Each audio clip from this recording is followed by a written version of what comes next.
Welcome back to Open Line. We have with us Peter Rosenberger, radio host, author. We're talking about caregivers, the struggles many face. Are you the sole caregiver for somebody who really depends on you? That can be a lonely existence. And Peter does an entire radio show, has written a book talking about all that. Happy to have you with us. Let's go to Brian. Hello, Brian. Good evening. I'll tell you what, follow the money. Follow the money. They're all in cahoots, big pharma. I remember when there were no advertisements on TV for pills. Right. Started disturbing trends in the 2000s. I first moved to Nashville, in the early 2000s. I lived by the airport for several years, and we'd go to happy hour, and there'd be people trading pills on the bar that they got from Tank Care, and they were bragging about it.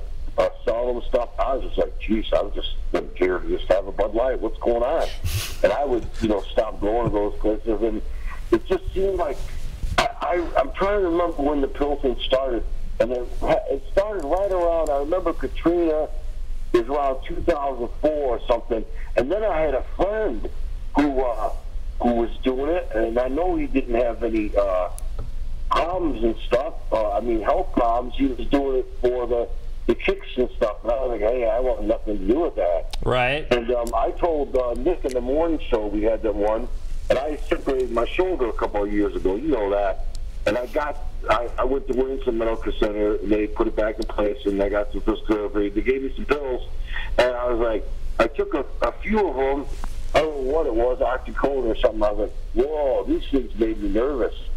So yeah, for a few days, and my pain started going down. I didn't take them anymore. And they probably gave you way more than you needed. Okay, let's talk about some of the stuff you're talking about. He's saying follow the money, and he's trying to pinpoint I agree with that. When this started. So you've been a caregiver for a long time. When do you think the opioid crisis? Well, it certainly wasn't when I first started being a caregiver, because they didn't advertise the pharmaceuticals like they do now. And talk to your doctor about this. Talk to your doctor about this. Well, wait a minute. Why am I talking to him? He's the one who went to medical school. She's the one who went to medical school. Why do I have to? I was a music major. What am I? I don't know what they're doing. So all I can tell you is I want to know what it's going to do to her.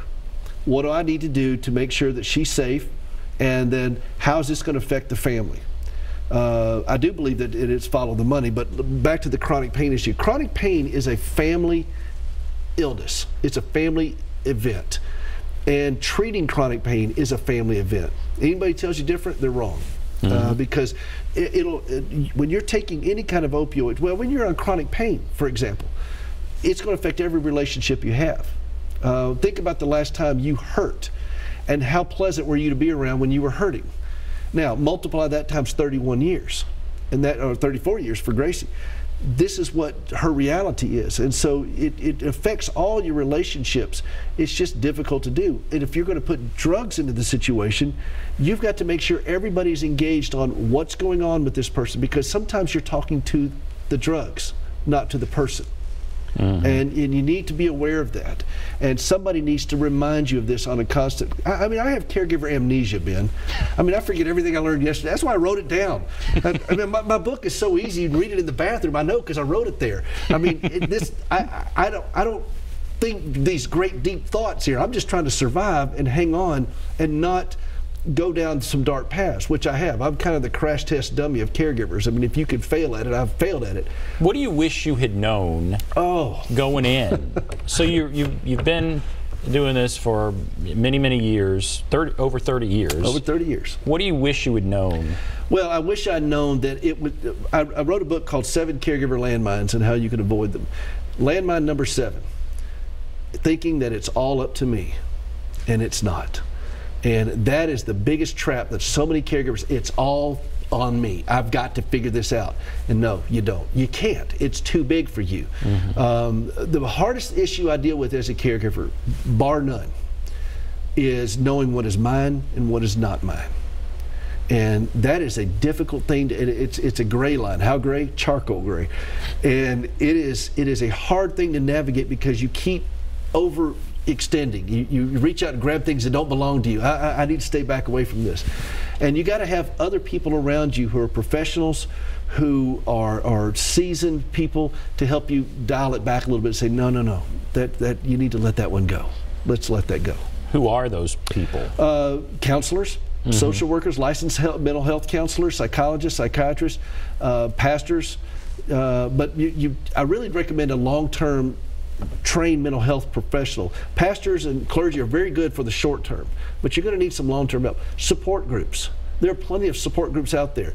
Don't try to find a perfect support group. Just go to a support group and just listen and start engaging with the community around you, because that isolation, again, will have you making some bad choices, you know. I remember one time I thought I was losing my mind. I mean, and that's not a big stretch, I mean, honestly.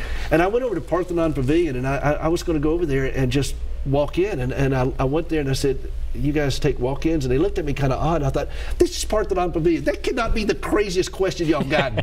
And they said, "Yeah, come on in." So they sat down with me, and I just kind of just verbally vomited all over the table there. And the counselor sat there with me for about 2 hours and finally said, "You know, look, we can't keep you here. You're not crazy."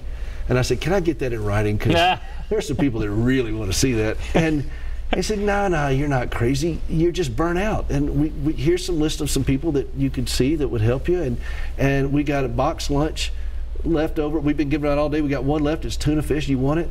And I said, yes, I do. So I went out, and she said, I'd recommend a book for you to read, but you're the guy to write it. And I thought about that as I was sitting outside in my car eating a tuna fish sandwich out front of the mental health hospital. By the way, that's what could happen to you as a caregiver. You could be eating a tuna sandwich outside of. I tried to have myself committed. All I got was a tuna sandwich. And so it got that bad. That's amazing. You tried to have yourself committed. Oh, I did, and they wouldn't take me. And they wouldn't take I mean, it's not from lack of trying. Yeah, I really. mean, I was like, really, people? But you know, you can get so stressed out. You can go without sleep. You get so burnt out. It is a brutal journey. I tell you what, you could take a survey, and people start calling in, and hopefully when the show airs more times and people know about what's going on, you'll see it. People be like, did he just say that? That's me. That's me. I talk to caregivers all the time who are just pulling their hair out. The divorce rate in families with a disability is nearly 90%. Wow. 89 and some change. Families are coming to blows over this. Taking care of somebody with Alzheimer's, full-blown Alzheimer's. We have over 100,000 cases in Tennessee. Will take 5 to 10 years off the life of the caregiver. Wow. And when you're at that moment where you're walking and trying to get yourself committed, what is it? Are you angry at the circumstance that has gotten you there? Or do you feel like the world is unfair? Are you angry at the person you're caring for? Are you angry at a doctor? Or is it something completely other than anger? All the above. Yeah. Name it and you're feeling it. You are so overwhelmed. It comes at you relentlessly.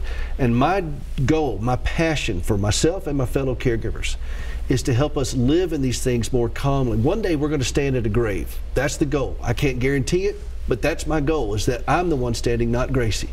That's a hard thing to say, but that's the reality of my life. I don't want her to have to live without me. Because I know how much harder it'll be, or my sons to take care of her. I need to be there. I can't guarantee it, but I'm going to live like I can. But I don't want to be standing at that grave just hacked off at the world, at her, myself, family that didn't help the way I felt like they should, doctors, at God, whatever. I want to live more peacefully. I've learned over the years, you can't push a wheelchair with clenched fist. Try it sometime. Not with them in it.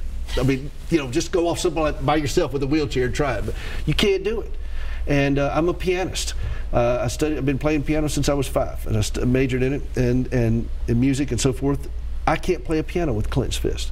I can't live this way. You cannot stay that hacked off for 30-something years. Eventually, you're going to have to make peace with what's going on around you and start making better choices. Otherwise, it'll kill you. What kind of things do you need to share with the person you're caring for? I mean, what kind of conversations are important to have? You can't sometimes. Yeah. I can with Gracie. Gracie's cognitive. But my brother, for example, he's got a 29-year-old daughter with cerebral palsy who's severe developmental difficulties. So she's like a 1-year-old. But she's 29 years old. He can't go to her and say, hey, mommy and daddy are stressed out. You know, we can't, you just had 3 seizures last week. We can't do it anymore. You can't have that conversation. And sometimes the person you're caring for doesn't care. They may be having a bad day. They may be whatever. The person you need to have the conversation with is yourself, and say, hey, look, I've got to be healthy, because healthy caregivers make better caregivers. And I can learn to be calmer. I can learn to be healthier. And dare I say it, I can learn to be joyful in the midst of this. I mean, I'm not, look at me, I'm not over here just crying in my beer over here. I'm living life large. But I've learned the hard way how important it is to live life that way. Fascinating. All right, I know there are people out there in a similar circumstance. I want to invite you to call 615-737-PLUS, 615-737-7587. We're going to take a break. If you're on the line, hold on. If you want to call in, we'll start taking your calls. And we're also going to expand this out again to the opioid crisis, which I think is an interesting thing to bring in. We'll take a break, be back right after this.